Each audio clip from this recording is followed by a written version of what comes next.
Catherine, turning now to a new initiative in Raleigh County. Today, the Sheriff's Department announced the launch of its Autism and Special Needs Registry. Our Galen Markham is bringing us the details.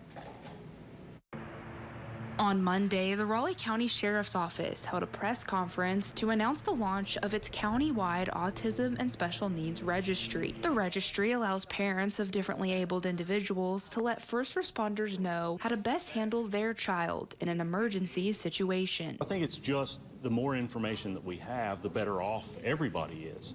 And it gives first responders an idea when we're on the way of what we might be dealing with when we get there, as opposed to having to try to adjust on the fly. Once the registry is filled out with your child's information, it will be shared with the Raleigh County Emergency Operating Center and pushed to law enforcement, firefighters, and even EMTs as they respond to a call. Mothers like Kelly Thompson and Debbie Painter say this new tool helps them to continue to be a voice for their sons, even if they can't physically use their voices. If we're unconscious or, something's happening. That's true. If we get into like an accident or something and we're unconscious.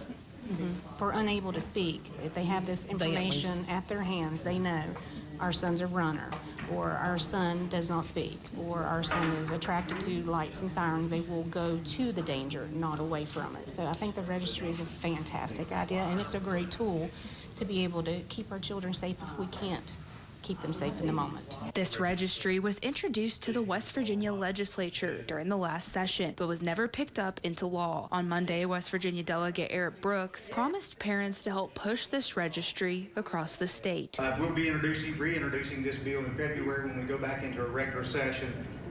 It's just, I told someone earlier, it's an insanely good idea. And so much of what we do in Charleston is, it seems to have winners and has losers. Well, this program, and if we get this thing implemented, there's no losers. There's only winners. The registry is now live on RaleighCountySheriff.com. Here for you in Raleigh County, I'm Galen Markham, WVVA News. Thank you, Galen. The registry can be used for any differently abled person, regardless of their age. In addition to this tool, the Sheriff's Office is working alongside the Beckley Fire Department's Project Lifesaver initiative, which uses tracking devices to help locate special needs or elderly individuals if they wander away from their families or caregivers. This is also a county-wide initiative. Martin? Thank you.